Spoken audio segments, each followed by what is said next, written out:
Oh, you're sweating? The meat sweats are upon you? Just general sickness, I think.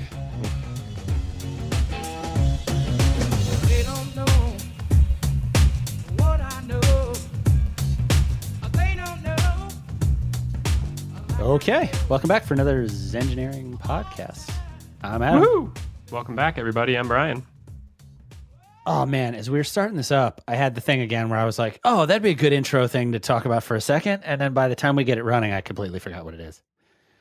Well, I hope everyone enjoyed that thought. 'Cause that's the best we can do. I know what it is. So the tool that we use to record like high fidelity while we're doing this remotely is a web service that records a version of the file locally. And it's one of those companies. It's called Zencastr if you want to check it out. It's Zencastr with no E at the end. Zencastr. And I mistype it 3 or 4 times every single time that we need to do this. First, because I start writing Zen, and then I end up, the muscle memory in my fingers just does Zengineering. And then I go, no, and I have to back it up.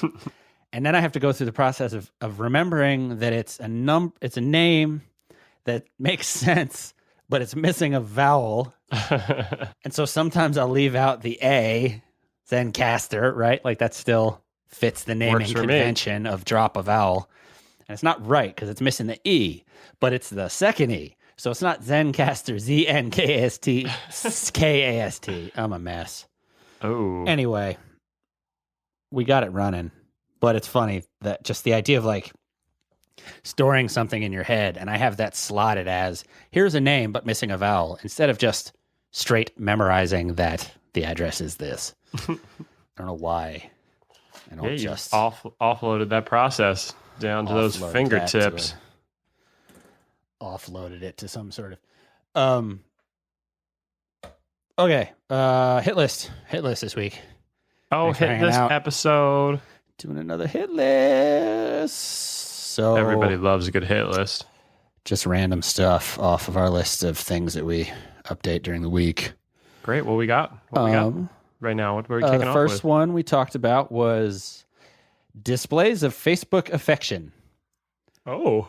A buddy of mine put up a status update on Facebook that was sort of started off with a short little, since it's apparent that displays of Facebook affection are now a thing. And then he talked about, he had a nice, few lines about his wife on her birthday.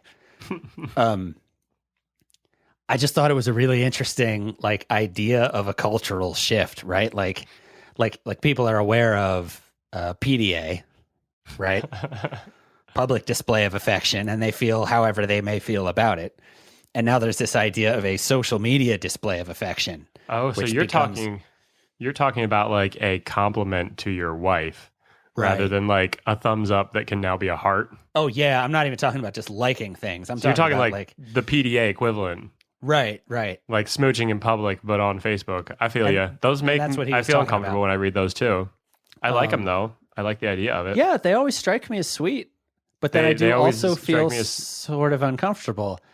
And I don't feel exactly the same way about PDA, but I do feel sometimes other people's does make me uncomfortable. I don't know why. PDA doesn't usually feel to me, I don't usually have the response that they're doing that just to have other people see it, which is unfortunately my cynical response usually when I see PDA style comments on the internet, like, oh, I love my sweetheart, she did the nicest thing for me today. And this is why it struck me as it's a really nice topic, way to share. It is great. It's a great topic. Because there should be a whole cast actually. What's the difference? Really? I mean, subtle differences for sure. Because I think that's what it is about the PDA that makes me uncomfortable. Like when it is very apparently like, let's do this in front of people. It's like, I don't mind if it's like a hold hands, cuddle when you're at a concert kind of thing, kisses, whatever. But it's like occasionally you see somebody where you're like, okay, you are aware that you are drawing attention to yourself and you are enjoying it. It's an interesting thing, right? Because now I have this thing where when the moment arrives for a Facebook display of affection, I now have this feeling like, oh, it would be sweet to do this thing. And then I'm like, totally. I feel like it's a thing I need to talk to my wife about. I think does this- that's do you exactly enjoy this? I If think that's so, exactly okay. the right mode. Because Right. my like personal rules that aren't necessarily written down but exist in my head in responses to things say positive comments are always welcome and they should always be encouraged. But I have the same response. I'll sometimes go to make a comment about like something my girlfriend did, or even sometimes friends. You know, you go to make like a really like sincere comments, like, this is gonna feel and seem weird, which kind of goes back to like when you're younger and you're dating and you don't know how to act with your date around your friends, and you like don't do things, and then you're like, I should have just like done that. I should have just like hugged her or kissed her or something, you know? Right. So I tend to think that we should be saying as many positive things as possible in as many ways as possible at all times. Do you think that's baggage that younger generations than ours don't like? Do you think they don't carry that? Like, I wonder. Like, I should ask my youngest sister, or try to find an even younger touchstone, and wonder if they even think about the fact that a thing on Facebook is public. I'm sure you do in some extent, right? Because people know that. Yeah. I'm sure there's dumb high school drama situations that play out the scene. I saw that update on Facebook. And now I'm pissed. Oh, I'm sure. Right? Big All old the time. fights. Big fights. But I wonder if that also calibrates the extent to which, Facebook displays of affection are a thing. Because if it just becomes like a cultural, norm, then this is funny because this kind of kicks back to, I don't know if it's come up on the podcast, but something that frequently comes up with my friends with kids. There's an ongoing conversation about what you should do with your baby in social media, right? Because you're kind of like, you're starting to, this is the beginning of their existence in this medium that will forever catalog aspects of their life, right? They should And so definitely be on Facebook. So I know people who have a pretty strict policy of not really putting up baby pictures or I know that too, yeah. and then I also know people who have given the baby their own account and completely the opposite. Like, so much information that I'm like, sorry, I really got to unfollow you because it's just like I don't, I would much rather my friends not stop posting things about themselves and post all their baby stuff over on a baby channel. Right. Yeah, because I'm actually bummed when I stop receiving like normal stuff from people because they've had their personality before the child, which is just a transition. Yeah. But and so the thing that I always say to them is it sounds like just playing devil's advocate or something, but I really do think it's a legitimate response, which is if the norm becomes that everyone's family shared baby pictures when they were younger, then now your kid is going to be the weirdo with no baby pictures. And they're going to be going, you don't have baby pictures. Like, you're going to get made fun of for something, right? That's just part of life. But also, like, because kids are kids and they're shitty. But, like, it's just funny to try to think of the other side of that, where it's like, if the cultural norm is everyone has baby pictures, it's kind of like it's the if everyone has dick pics question, right? Yeah. If everyone has baby pictures because at some moderation there were pictures of you as a child on Facebook, your baby pictures inevitably who contain some dick pics too. doesn't have it is going to be the odd one. Yeah. And it's funny how from generation to generation, like, technology results at an accelerating rate for our inability to conceive of, generally speaking, using the data at hand, our inability to conceive of what the next thing is. It seems to be a constant. We're really bad at predicting how shit's going to be. Really bad. We don't have a clue what's going to happen. And so I try to keep that in mind when I assess things like a Facebook display of affection. It's like, on one hand, I'm like, yeah, you just want everybody to see that. But on the other hand, it's like, you said a very nice thing. Yeah. It feels like an etiquette question. Like, there's some threshold that we'll all agree on eventually where it's like, yeah, that person is gross and the other person isn't. But I feel like for stand-up comedians to figure out, while we process this as a culture. Yeah. Hey, man, anytime you're doing anything that's different than the social norm, the further away you get from it, the harsher the reaction is going to be from people. So if making really explicit, kind, heartfelt comments about an individual that's really specific and different, and no one else is doing them right there. So it's always going to throw you off and make you feel uncomfortable unless everyone's doing that constantly. Imagine if every person all day, all they posted on social media was like really kind, sweet, warm, heartwarming things. Man, it would get boring because there isn't other stuff, but damn, it'd be really pleasant. It'd be really nice to read through. It would certainly be more polite. It would be Comic-Con. There should be more public displays of thank yous and gratitude and caring. And hey, I'm thinking about you. I feel like there's a whole separate conversation in why we have that value structure that we do, and it has to do with competition. In fact, this would be a great plug for the show we're going to do right after this podcast. We're going to both go post something really heartfelt and cheesy on each other's Facebook profiles and plug our podcast. Plug our podcast? Oh, man. At the end, we're going to get like a great conversation going and then plug our podcast. Made me feel uncomfortable. Unclean? Like the same way that it does when you ask for like recommendations on LinkedIn make me feel the same way. Because it's like resume fodder. You know, the paragraph on my resume is all bullshit. Here's what I did at this company. Like, you know, no one on the resume is going to be like, I do well enough to not get fired at these 3 tasks. I excel at these things. They aren't typically the things I'm asked to do. These other things I fake my way through. And then whenever possible, I sneak somewhere where no one can see me and I read articles on my phone. Okay, does that sum up everyone's LinkedIn account? Because it should. Yeah, pretty much.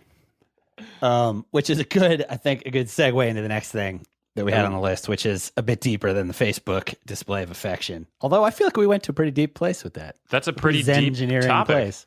Hell yeah. Engineer that Zen. Zenify that engine. Oh, a Zen-powered engine. That's a neat science fiction concept. That's how like a car that runs on good vibes. Wait, that's actually how the drive works in wait, no, it doesn't. Never mind. Continue on. I wouldn't be surprised if there's some sort of that sounds like a Hitchhiker's Guide to the Galaxy. That's where I was going. The improbability drive. I forget how it works. Calculate something. I don't know. Whatever. Continue. So I was thinking about like having worked in the entertainment industry for a while, and then also working in it right now. And then or I suppose for some we're producing entertainment. Extreme entertainment, they call it. If you're in like TV or movies or something, it's really super cyclical. And then I was also just in school, which is also cyclical. You know, you have cyclical. Like beginning of the semester, you figure out how this class is going to be, you figure out what you have to do well in the class, then you have finals, then you start the whole thing again, right? Yep. And how tight it is for semesters felt very unpleasant to me. But the year-long cycle in TV or movies I never found to be obnoxious. And so that's resulted in some conversations with people around me in terms of this idea of like, so basically someone was saying to me, so is that just manufactured by the TV, companies or by the film companies? And I was like, well, to an extent, because I think the process has to be what it is. Like you develop something, then you produce something, then you market something. And with movies, those are such big undertakings that they take months and months. And so you slate up when you're going to do those at what time for which projects throughout a year. But as someone who works on a single project, you have these phases. And those phases are actually materially informed by the seasons of the earth, because kids are out of school in the summer. People are more apt to go to a nice, cool theater and watch a movie in the spring and the summer. So the big movies come out spring and summer. And then the fall is spent figuring out what your movies are going to be. And then the winter is spent shooting them so you can get them out for the next spring and the summer. And sometimes that cycle is different if it's going to take 2-3 years to produce a movie, and you just extend basically those phases by how big the project is. But I wonder if that sort of cyclical phase-based like structure for work output is something that is inherently more satisfying than, say, just going to work and doing the same sort of thing every day, except for the couple weeks you have off here and there for vacation. Probably. which is the sense I get of a lot of people's jobs, right? And I don't really know because, like, you worked at Titleist, right, doing mechanical engineering, and so that's a very different space than what I've ever been involved in. Mm-hmm. But I'm curious. Yeah, I can't think of any business that I've ever been involved with or research that didn't have some sort of cyclic processes going on, whether it was like inventory or production or sales or marketing or whatever. I'm sure there are things that aren't really cyclical, but it seems to be a pretty common pattern with humans. And also it seems on a less like business side sense, it seems like people resist like falling into routines until we hammer that out of people. Like kids don't want to be in routines. Teenagers despise them. As adults, I don't like going to the same thing every day and doing the same thing every day. It gets really fucking boring and you hate it. Some of it is satisfying. Some of it's satisfying and productive, but having big shifts and changes and ways to reset. I think I talk about this all the time with a lot of people actually. The idea of breaking up your life into significant events. Like it's really important to have. Well, the one I was talking about most recently is moving. I've lived in like 8 different locations in the last 12 years, maybe. And it splits up those 12 years really, really clearly in my head. And I had these very significant chunks of time at different places. If I'd lived in the same place, I'm not sure I would have as many memories, even if I did the same thing, because there's like these very significant shifts in my, in like the universe around me. And it helps me break up my life into like significant pieces. It helps me remember more. It helps me set like anchors that I can reference. I think it's important. It's really important to have big changes. Well, and just, I mean, the big changes like that aside, I guess kind of what I wonder is like, are there other places in life where you could more starkly implement? Well, so like, I think the reason that both a system that is fairly standardized, I guess, like feel satisfying, and the shift to a new system or whatever you want to call it, right? And by system, I mean like you just moved to a new apartment, right? You got to get your groceries at a different place. You need to, like, you're far enough away from where you used to live that you can't just be like, well, I'm going to do everything in my life the way I used to do it. Yeah. You know, I mean, you still probably get most of your stuff from Amazon, right? But like now you're living in a city where you can walk to markets and stuff, right? Which is going to completely change stuff versus where you, like how it used to be.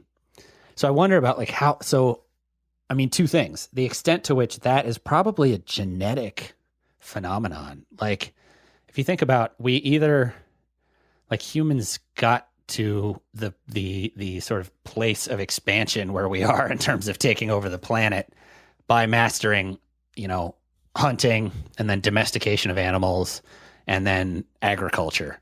Mm-hmm. And all of those are by nature cyclical, like on the cycle of life. Babies pop out in the spring, you keep them alive through the summer, like you fatten them up through the summer, then you keep them alive through the winter, and then, you know, you keep like, right, it's inherently sort of cyclical unless you're in a place that's not informed by the seasons. And then agriculture even more so, because seasons are, you know, and environment control what grows. Right.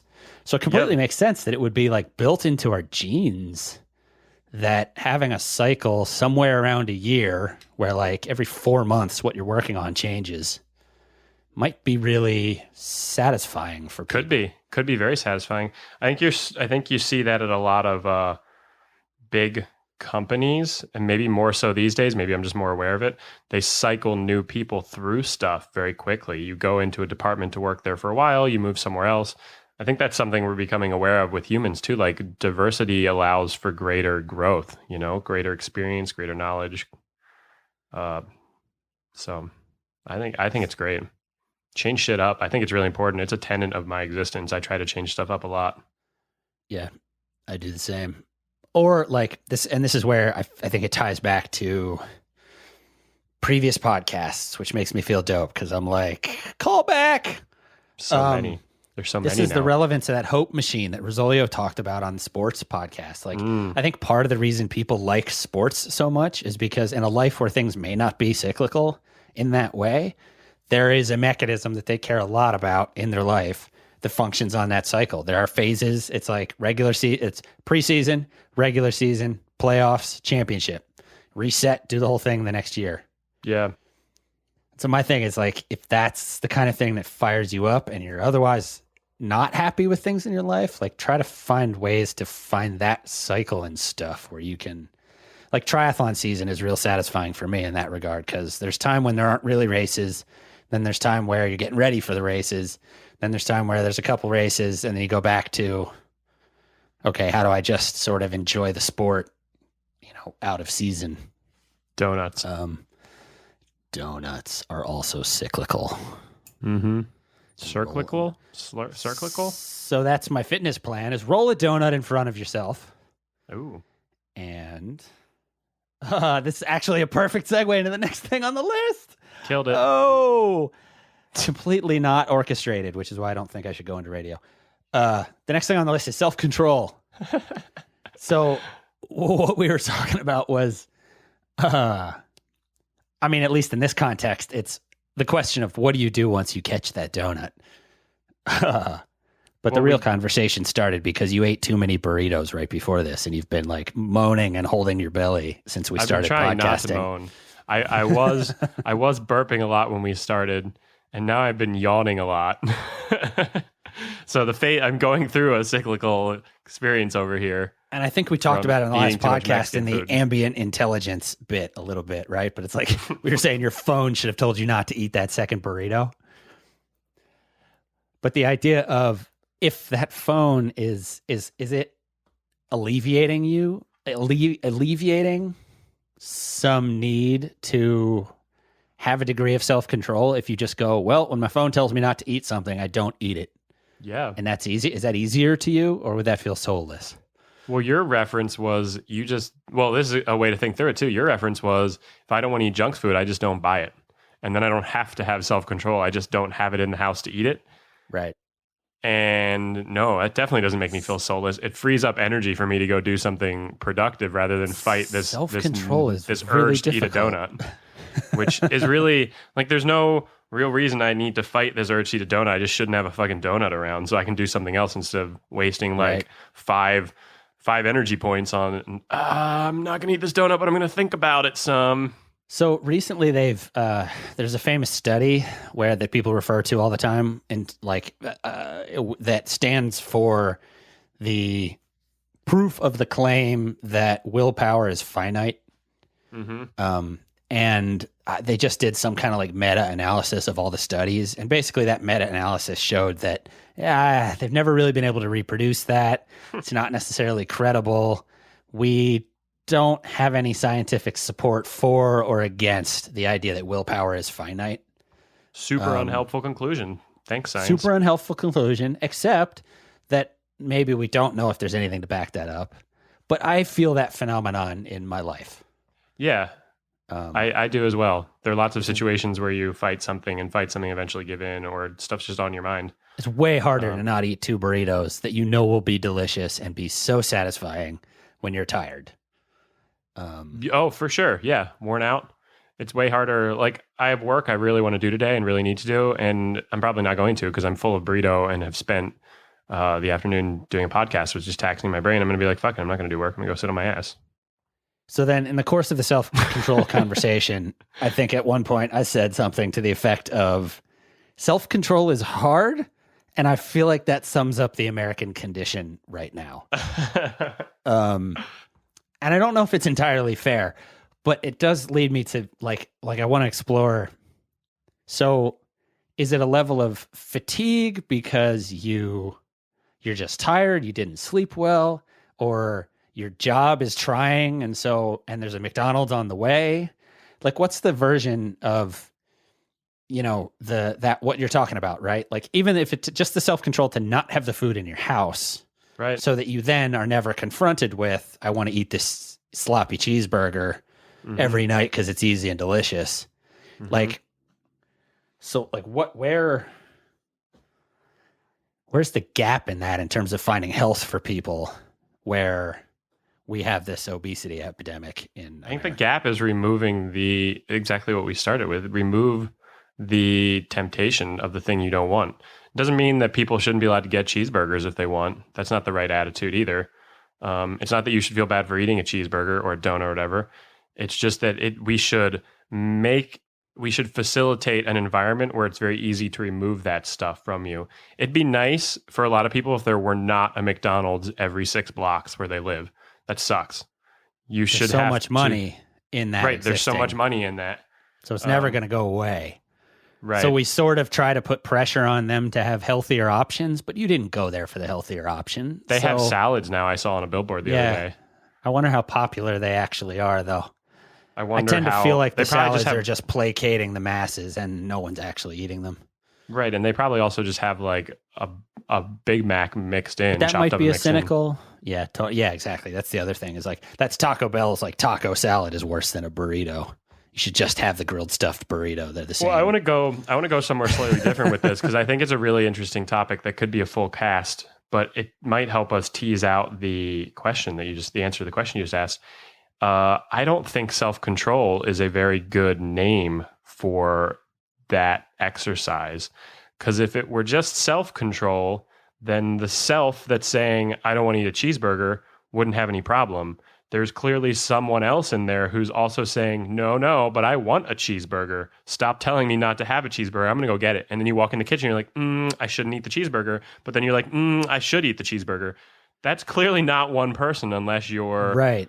There are a loony. couple of my parents are actually certified in a modality of psychotherapy that is about conceiving of your consciousness in that way, which is like there's this person and that person, and so like it's just a way to conceptualize. You know, I think both you and I think of them as data input. It's like you've got this one data center feeding you a signal that says, "Don't eat that, you'll be sick," and you have this other data center feeding you a signal that goes, "But it's so delicious." And you kind of have to be mindful, like we're always talking about, and aware of them, and pick the one that will make you Who does the picking? happiest, right? Yeah, right. That's the weird Too many thing, data right? centers. That's you know, and like there are all kinds of weird philosophical names for the entity that does the picking. This is where we get into the territory that's the full, you know, cast, which we talked about doing one that's all philosophies. Which This would be this self-control. I got a would be degree really in good that one. shit. I'm game. Yeah, let's do it. Let's do it. But more so on the data input idea, right? Like that idea of self-control, you're right, it's not granular enough to be a functional measurement of anything, right? Like what you're talking about when you say self-control in the context that we were was the ability to analyze the data and make a decision that's more based on a different metric of tracking, right? And I think it usually tends to be a metric that's more about prolonged, sustained enjoyment over like the instantaneous mouth pleasure, right? Right. And a way of conceptualizing that is to say there's a person in your head that says, I want that burger. And there's a person in your head who says, but you really shouldn't eat it because you're going to be sick. And mindfulness and wisdom and like peace and things that a lot of Eastern religions talk about, I think are about teaching yourself to listen to the not instantly pleasurable data source, which is hard. Really hard. Instantaneous mouth pleasure is really rewarding when it happens. I'm picturing a whole line of clothing, of t-shirts that have like really delicious food stuffs on them that have that slogan. It just says like a bag of mouth kettle pleasure chips and it underneath says it. instantaneous mouth pleasure. And then like a half-eaten burrito, instantaneous mouth pleasure. And then like an ice cream cone that's dripping all over a hand, instantaneous mouth pleasure. We'll call it self-control clothing. Yep. I feel like that's as good a place as any to get out of here. It It's usually a perfect is. segue into telling people they should go to stuff.zengineeringpodcast.com Oh, to buy that t-shirt. satisfy your instantaneous I'm mouth gonna- pleasure. But, dude, I'm done with school. I got time. I am officially unemployed. I'm going to design some t-shirts and Officially. actually put them up there finally. Nice. We'll start with that Satisfy that one, nerd. which you should write down because I'm going to forget it by the time I finish the things I got to do to Instantaneous clean up this mouth production pleasure. stuff. Isn't there a song that was on the GoDaddy soundtrack that not GoDaddy, the Big Daddy soundtrack? That's where I know it from, but I'm sure it's, you know, just a band's song. It's called Instant Pleasure. Well, we've added a word and changed its meaning dramatically. Outstanding. So go there, check out our stuff. You can find us on the socials at Zengineering Pod, which now that those are kind of starting to take shape in an interesting way, I think. We don't have time really for vast interaction on those things. I talk to people on Twitter because it's easy, but really it's just a good channel to make sure you don't miss a podcast. And I run anything interesting that I run into that I'm reading during the week through that channel. So most things that show up on the hit list, I have put out through that feed at some point. So you could, if you ever are looking for a link that I talked about, you can probably find it in one of those feeds if you want to find it instantly, because I don't have time to do show notes yet. Instantaneous eye pleasure? Someday. That's another line. Instantaneous eye pleasure. This can go a lot of places. But I'm not going to let it because the timer says we're done. Oh no, the timer's Thanks for hanging up. out, everybody. Thanks for coming I'm by. Adam. It was nice to have you. I'm Brian. Have a fantastic sunny morning. They don't know what I know. They don't know. Or afternoon, or a mildly moonlit evening. Afternoon, evening, and good night.